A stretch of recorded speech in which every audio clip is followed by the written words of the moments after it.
మామ తీసుకున్న అప్పును కోడలు కొడుకు తీర్చలేదంటూ ఇంటి నుండి గెంటేసిన వైనం కామారెడ్డి జిల్లా మున్సిపల్ పరిధిలోని 19వ వార్డులో చోటు చేసుకుంది. స్థానికులు కుటుంబ సభ్యులు తెలిపిన వివరాల ప్రకారం పాత విశ్వనాథం కూతురు దివ్య తారక మంచుల వాళ్ళ మామకు పాత విశ్వనాథం ₹1,00,000 2015వ సంవత్సరంలో అప్పుగా ఇచ్చి కొడుకు కోడలకు తెలియకుండా తమ ఇల్లుని రిజిస్ట్రేషన్ చేయించుకొని మీ మామ మాకు అప్పు చెల్లించలేదంటూ ఇంటి నుండి కొడుకు కోడలను పిల్లలను ఇంటి నుండి వెలివేశారని, నా కొడుకు వికలాంగుడు అయినప్పటికీ ఎంత బతికినాడినా వినకుండా ఇంటి నుండి బయటకు గింటి వేసి ఇంటికి తాళం వేసి వెళ్లిపోయారని, మా మామ తీసుకున్న అప్పుకు మాకు ఎలాంటి సంబంధం లేదని, మాకు తెలియకుండా ఇల్లు రిజిస్ట్రేషన్ చేయించుకోవడం జరిగిందని, ఉదయం నుండి ఏమీ తినకుండా నేను నా పిల్లలు మా భర్తతో సహా ఇంటి ముందు ధర్నా కార్యక్రమం నిర్వహించడం జరిగిందని అధికారులు మాకు న్యాయం చేయాలని కోరారు.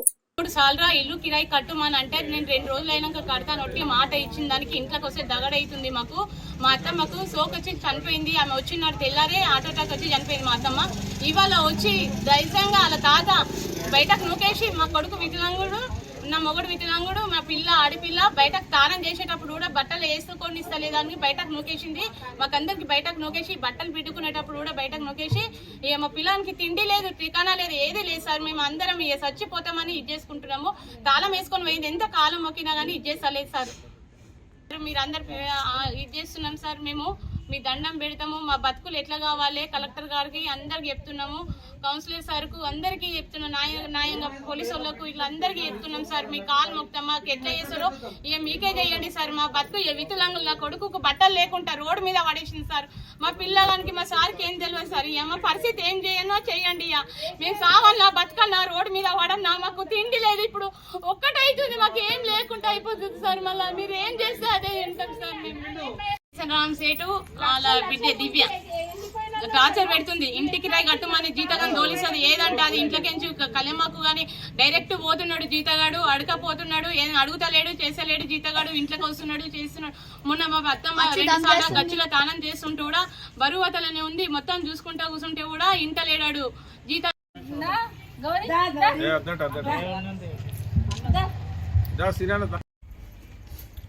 నమస్తే. ఇక్కడ నమస్తే. ఇది 19th వార్డు గుమ్మస్తా కాలనీ. కౌన్సిలర్ నేను ఎక్స్ రవీందర్ గౌడ్. ఇక్కడ ఇందాక ఫోన్ చేసారు. ఫోన్ చేసి అయితే వీళ్ళ అంటే వీళ్ళ మామగారైన తారక కిష్టయ్య గత 10 years కింద చనిపోయాడు. ఆయన ₹1,00,000 విశ్వనాథ్ దగ్గర అప్పు తీసుకున్నాడట.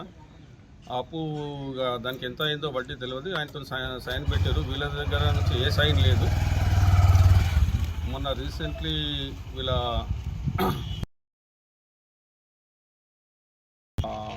తారక కిష్టయ్య వాళ్ళ భార్య కూడా చనిపోయింది ఇదే టార్చర్కు. వీళ్ళ దగ్గరికి వచ్చి ఎప్పుడు చూడు ఇల్లు ఖాళీ చేయాలి లేకుంటే కిరాయి చేయాలని అడుగుతుందట. అసలు వీళ్ళు ఎలాంటి సంతకాలు పెట్టలేదు. మరి వాళ్ళు ఏ విధంగా వీళ్ళతో రిజిస్ట్రేషన్ చేసుకోరో తెలియదు. ఇప్పుడు ఇందాక చెప్పారు వీళ్ళకు పొద్దున మార్నింగ్ ఈ రోజు వచ్చి వాళ్ళ తాతగారైన జయరామ్ గారు వచ్చి వీళ్ళని బయటకు నూకేసి పిల్లలను ఇట్లా చిన్న పిల్లలు ఉన్నాక కూడా వీళ్ళు బట్టలు లేకుండా కూడా బయట నూకేసి తాళం వేసుకొని పోయారు. వాళ్ళు ఇది కరెక్ట్ కాదు. ఏదైనా ఉంటే అప్పు ఉంటే బాకీ మెల్లగా తీసుకోవాలి, తీర్పుకుంటారు. వాళ్ళు ఇస్తానికి కూడా రెడీ ఉన్నారట. ఎన్నోసార్లు అడిగితే కూడా వాళ్ళు లెక్క చూపించలేరు. వీళ్ళకి ఎంత తీసుకున్నది ఏం కథ అని తెలియదు. నా దగ్గర కూడా ఇంతకుముందు వచ్చిర్రు మాట్లాడదాం అనేసరికి ఈ విషయం ఇట్లా జరిగిపోయింది.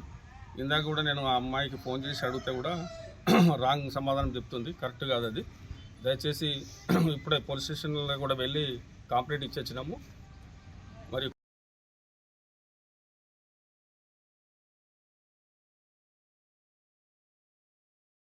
సార్ నాకేం తెలియదు. కాగితాలు పెట్టింది తెలియదు. మామ పెట్టిండు. నా బిడ్డ హుషారు లేకుండే, మా పెద్ద బిడ్డ హుషారు లేకుండే. మా బిడ్డ హుషారు లేనప్పుడు ఏం చేసిండో నాకు తెలియదు. నేను ఆ ఇల్లు కాగితాల కోసం నేను అడిగితే 7 ఉన్నాయి అని అంటూ కూడా నీకు ఎందుకు అవసరమా అని అన్నాడు. నేను కడతానన్న ఆమె వస్తే అంటే నేను కడతాను, ఆ కాగితాలు నేను తీసుకుంటాను అంటే కూడా వింటలేదు. నా పిల్లలకు విధంగా పిల్లగాని చేయంగా కూడా టార్చర్గా చేసిపోతుంది ఆమె. పైసలు కడతానన్నా కానీ ఇది చేస్తలేదు. తాళం వేసేసి పోయింది. వాళ్ళ అర్ధాతం సేటు వాళ్ళ బిడ్డ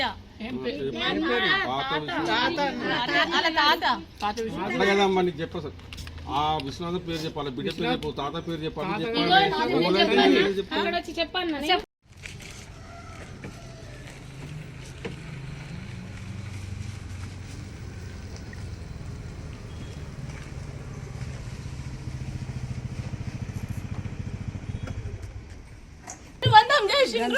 పరిస్థితి చేస్తారా సార్? ఎవరికైనా పరిస్థితి ఇట్లా వస్తుందా?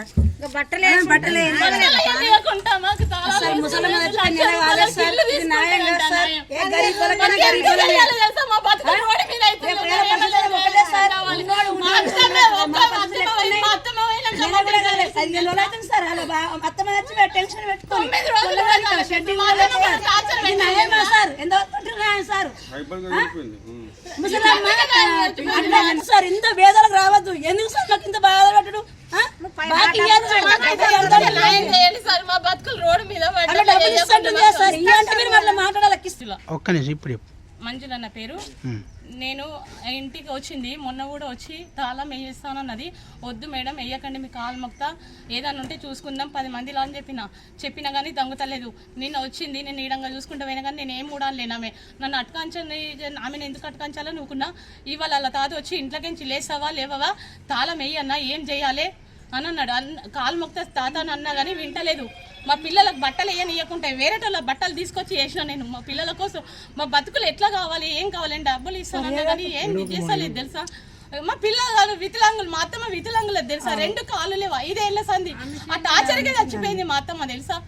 ఒక రోజులో కూడా బతకలేదు తెలుసా. నిన్ననే చెప్పింది, ఇవాళనే చచ్చిపోయింది మా అత్తమ్మ. గల్లీలో కూడా ఉన్నారో అడగండి మీరు. అందరికీ నమస్తే. ఇక్కడ 19th వార్డు ఇది గుమస్తా కాలనీ. ఈ కాలనీ లోపల మన కిష్టయ్య ఎప్పుడు అంటే వీళ్ళకి తెలియక ముందు ఒక 15 years 15లో ₹1,00,000 తీసుకుందంట. అయితే ₹1,00,000 సంతకం పెట్టించుకున్నారు. అయితే ఏ విధంగా వాళ్ళు ఇల్లు మార్పిడి చేసుకురో వాళ్ళ పేరు మీద, వాళ్ళ బిడ్డ పేరు మీద, అంటే విశ్వనాథ్ పాత విశ్వనాథ్ అతను బాకీ ఇచ్చిండు ఈ కిష్టయ్య అతనికి. ఇక ఇన్ని రోజుల నుంచి ఇంట్రెస్ట్ కూడా కట్టిరేట. వీళ్ళు అమౌంట్ 1,00,000కి ఎంత ఎత్తు అని కూడా వీళ్ళు ఎన్నోసార్లు ఇక్కడ వస్తే కూడా ఇస్తామని చెప్తే కూడా అవసరం లేదు, అది చాలా అయిపోయింది అని ఇల్లు మార్పిడి చేసేసుకున్నాం, మా అంతలో మేము అయిపోయింది, అది సంతకం పెట్టించుకురా అని చెప్పిరట. అయితే వీళ్ళు నా దగ్గరికి వస్తే మాట్లాడదామని అనుకుంటున్నాము. ఈ మధ్యనే వీళ్ళ అత్త చనిపోయింది, ఇదే స్ట్రోక్ వచ్చింది, దీని విషయంలో టెన్షన్గా చనిపోయింది. మాట్లాడదామనేసరికి ఈరోజు వాళ్ళ ఏదైతే విశ్వనాథ్ అంటే ఆయన కూడా మొన్న చనిపోయాడు రీసెంట్లీ 1 year కింద. వాళ్ళ మామ జయరాం ఆయన వాళ్ళ బిడ్డ వచ్చి మనమరాలు అనుకుంటా, మనమరాలు దోలుకొని వచ్చి వీళ్ళని ఇంట్లో పొద్దున స్నానాలు చేపిస్తున్నట్ట బయట నూకేసేసి తాళం తీసుకొని పోయారు. దీనికి ఎట్టి పరిస్థితుల్లో ఏంటంటే ఇలాంటి దుశ్చర్యలు అనేది చేయొద్దు. ఏదైనా బాకీలు ఉంటే మెల్లగా వసూలు చేసుకునే పద్ధతితో నేర్చుకొని వసూలు చేసుకోవాలి. ఇలాంటి కబ్జాలతోని ఇండ్లు మార్పిడి చేసుకుంటే ఎంతవరకు కరెక్ట్? అమాయకమైన ప్రజలు ఇది, అమాయకులను దోపిడీ చేస్తున్నారు. ఈ అప్పులు ఇచ్చి ఇట్లా దౌర్జన్యం చేసుడు కరెక్ట్ కాదని నేను అందరికీ విజ్ఞప్తి చేస్తాను. నా పేరు భైరవి, మా తమ్ముని పేరు భైరవ, మా డాడీ పేరు శ్రీధర్, మా మమ్మీ పేరు మంజుల. మా తాత పేపర్లు పెట్టారు, ఏమంటారు వాళ్ళు మా ఇల్లు కావాలని తీసుకుంటున్నారు. ఏమంటే పేపర్లు తీసుకొని మా ఫుల్ దమ్ చేస్తున్నారు. మేము బతకాలని లేదు సార్, మేము సావాలని ఉంది. అసలు మా బతుకులు అయితే రోడ్డు మీద పడ్డాయి తెలుసా. ₹1,00,000 మా తాత తీసుకుంటే కూడా ఏమంటే మాకు మొత్తం జాగా కావాలని తీసేసుకుంటుంది, మొత్తం మాకు ఇల్లు కావాలని తానే వేసుకొని పోయింది. తిన్నామంటే తిండి లేకుండా అయిపోతుంది. మా పిల్లలకు కూడా ఇప్పటికీ అన్నం లేదు, ఆహారం లేదు, చాయ్ కొట్టు లేదు. పొద్దుగల 9 గంటలకు వేసుకొని పోయింది సార్. మా అత్తమ్మ మా మామయ్య పైసలు తీసుకున్నాడు, మాకు తెలియదు సార్. ఎన్ని రోజులు అవుతుందో మాకు తెలియదు. మేము ఇస్తామంటూ కూడా మాకు ఇస్తలేదు. మాకు టార్చర్కి మా అత్తమ్మ ఇవాళ వచ్చింది, రేపే చనిపోయింది మా అత్తమ్మ హార్ట్ అటాక్ వచ్చేసి. మేము ఇస్తామంటూ కూడా మనం ధైర్యంగా తాళం వేసుకొని పోయింది. ఏం లేకుండా తింటందుకు తిండి లేకుండా ఏం లేకుండా జరసేపు ఆగండి అంటగా కూడా ఆగుతలేదు. ఈ ఇల్లంతా ఇచ్చేసేసింది. ఇక బట్టలు వేసుకొని ఇవ్వకుండా ఘోరంగా చేసేసింది సార్. మా పిల్లలకి ఇంత ఘోరంగా అయిపోయింది సార్. మా బతుకులు ఏం కావాలి, ఏం చేయాలి, పైసలు కడతాంటూ కూడా ఇది చేసలేదు. మాకు టార్చర్ పెడుతున్నది. ఇంటికి వచ్చి మేము ఏం చేయాలి, మేము బతకన్నా సార్ సావన్నా, మేము ఎట్లా చేయాలి, రోడ్డు మీద పడన్నా. మా పిల్లలు, మా మామ లేడు, మా అత్తమ్మ లేదు, ఎవ్వరు లేరు. మా బతుకులు ఏం కావాలి, ఏం చేయాలి తెలియదు సార్. సంతకాలు తెలియదు, ఏం తెలియదు, ఆ విషయమే తెలియదు. అప్పుడు ఇప్పుడైతే కూడా నేను ఏం పెడతలేను. దౌర్జంగా వెళ్తావా లేదా అని బయటకు నూకేస్తున్నది. అలా తాత వేసుకున్నాడు. కరెంటు బిల్లు నా పేరు మీదనే ఉంది, ఇల్లు ట్యాక్స్ అది మా మామయ్య పేరు మీదనే ఉంది. ఇప్పుడు మార్చుకుంది. అసలు ఏం చెప్పినా ఇంటలేదామే, ఎవరు మాట్లాడినా కానీ అసలు ఇంటనే లేదు. ఇంత కూడా ఇది చేస్తలేదు సార్. నేను మహిళా మండలిలో కూడా ఉన్నాను. ఇక్కడ పెద్ద మనిషి 1,00,000 రూపాయలు తీసుకున్నాడు. ఎప్పుడు 2015లోనేమో తీసుకున్నాడు. తీసుకున్నందుకు వీళ్ళకి చదువు ఎవరికి రాదు, భర్తకి తెలియదు, వికలాంగుల బాబు, వికలాంగుల అత్తమ్మ ఉండే, ఏమీ తెలియదు వాళ్ళకి ఏమీ తెలియదు. అయితే ఆయన ఎట్లా సంతకం పెట్టిండో ఏం పెట్టినో తెలియదు. ఈమెకు చదువు రాదు, ఈ పిల్లగానికి నడవరాదు, ఈమెకు చదువు రాదు, వీళ్ళు ఎవ్వరు చదువుకోలేరు. ఆయన ఒక్క సంతకం ఏంది నేను పైసలు తీసుకుంటున్నాను ఒక సంతకం పెట్టిండు. పెట్టినందుకే అది గ్యారెంట్ చేసి ఏం చేసిండ్రో వీళ్ళు ఉన్న అందరి సంతకాలు తీసుకున్నట్టుగా ఆమె ఒక కాగితం సృష్టించింది. ఇచ్చి ఆమె నాది అని ఆమె పట్టలాగా చేసుకున్నది. చేసుకున్నంత మాత్రాన 1,00,000 రూపాయల పేపర్ మీద మొత్తం నాది అంటే 200 గజాల జాగా ఇప్పటికీ 15 సంవత్సరాలు అవుతుందో ఆయన పెట్టి 2015లో పెట్టిండు. 15 సంవత్సరాలు అవుతుందో ఎంత అవుతుందో మా దగ్గరకు ఒకసారి వచ్చింది. 1,00,000కి 2,00,000 మేము కట్టిస్తామని చెప్పినాము. వీణా అన్నది, వీణా అనకపోతే ఏడబెట్టుకుంటే ఆడబెట్టుకో అని అన్నది. అన్నంత మాత్రాన మొన్న రీసెంట్గా వచ్చి నేను బయటకు గుంజేసింది, వాళ్ళ ముసలిని గుంజేసామి ఏమి టెన్షన్ పెట్టుకుందా, మీకు స్ట్రోక్ వచ్చింది, రీసెంట్గా చనిపోయింది. చనిపోయినాక కూర్చొని మాట్లాడదామని మేము అనుకున్నంత మాత్రాన ఆమె 11 రోజులు ఎన్నో రోజులు అయింది ఈ రోజుకి. వాళ్ళు వచ్చి వాళ్ళ తాతయ్య తాళం వేసేసుకొని వెళ్ళిపోయిండు. మరి వెళ్ళిపోయిన పరిస్థితిలో వీళ్ళకి ఏం తినాలి, బాసన్లు ఉన్నాయి, బీరువాలు ఉన్నాయి, అందరు ఏమీ లేదని తల కొన్ని 2,000 1,000 రూపాయలు వాళ్ళు వీళ్ళు ఇచ్చిన పైసలు కూడా అందులోనే ఉన్నాయి. మరి అవి ఉన్నాయా అందులో లేవా అన్నీ సర్దిరిండు. ఆ తాత తాళం వేసుకున్నాడు, తాళం వేసుకొని వాళ్ళని బయట గెంటేసి ఆయన వెళ్ళిపోయిండు. మరి ఈ పరిస్థితి ఏంటి, ఈ లెక్క ఏంటి? మరి ఇక్కడ గల్లీలో అందరినీ కూర్చోబెట్టి మాట్లాడి మళ్ళీ మాకు ఇట్లా ఇచ్చేది ఉంది, వీళ్ళు ఇయ్యమని చెప్తలేరు కదా, 1,00,000కి 2,00,000 ఇస్తామని చెప్పిండ్రు. అప్పుడు ఎప్పుడో తీసుకున్నాడు, మా మామ పెట్టిండు, మాకా చదువు రారు, ఏదో ఇప్పుడు అన్ని లంచం పోసి నువ్వు ఏదేదో చేసుకుంటానంటే ఇప్పుడు ఎట్లా నడుస్తుంది చెప్పండి? మరి న్యాయం అన్యాయము మీడియా వాళ్ళు చేస్తారా, మరి పోలీస్ వాళ్ళు చేస్తారా, కలెక్టర్ దాకా వెళ్దామా, మరి ఎక్కడి దాకా అంటే అక్కడి దాకా వెళ్ళడానికి మేము రెడీ ఉన్నాము. కేటీఆర్ దాకా పోయేదాకా అయినా మేము సిద్ధంగా ఉన్నాం సార్.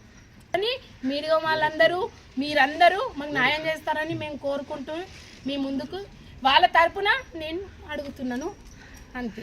ఇప్పటి వరకు నేను కట్టినవి ఉన్నాయి. మొన్న ఆన్లైన్లో మాత్రము పోయి ఇల్లు ట్యాక్స్ కట్టేసి వచ్చింది. నేనే కట్టిన అన్ని ఇల్లు ట్యాక్సులు, కరెంటు బిల్లు అన్నీ నాయే ఉన్నాయి ఇప్పటి వరకు. అయినా కానీ మా మామయ్య పేరు మీదనే వస్తున్నాయి. ఏమన్నా అంటకల్లా నా పేరు మీద వస్తున్నాయి, మా నాన్న పేరు మీద వస్తున్నాయని ఇది చేస్తుంది, టార్చర్ పెడుతుంది. మా సార్కి ఏం తెలియదు, అసలు ఆయన ఏమిట్లా లేడు. నా కొడుకు అలాంటి మా అత్తమ్మ అయితే చోకొచ్చి మాత్రం అడగండి తెలుసా. దివ్య వలన పైసల వలన మా అత్తమ్మ హార్ట్ అటాక్ వచ్చి చనిపోయింది. మొన్న టార్చర్ పెట్టింది, 2 రోజులు వచ్చి ఇంటి ముంగట టార్చర్ పెడితే హార్ట్ అటాక్ వచ్చి చనిపోయింది. జీతగానికి ప్రతి దానికి కళ్యాణకు తేకపోతే ఇంట్లో మిడ్సులు పట్టి బయటకు నొక్కుతానంటాడు జీతగాడు. ఏం పేరు? ఈశ్వరి జీతగాడు. ఇప్పుడు తెలియకుంటేనే ఇంట్లో డైరెక్ట్ పోతున్నాడు, ఏదంటే అదే తీసుకుపోతున్నాడు. జీతగాడు అడిగేది లేదు, చేసేది లేదని అంటుంది. అడగకు చెయ్యకు, ఏదంటే అదే కొండపో తీసుకోపోనని చెప్తే ఏదంటే అదే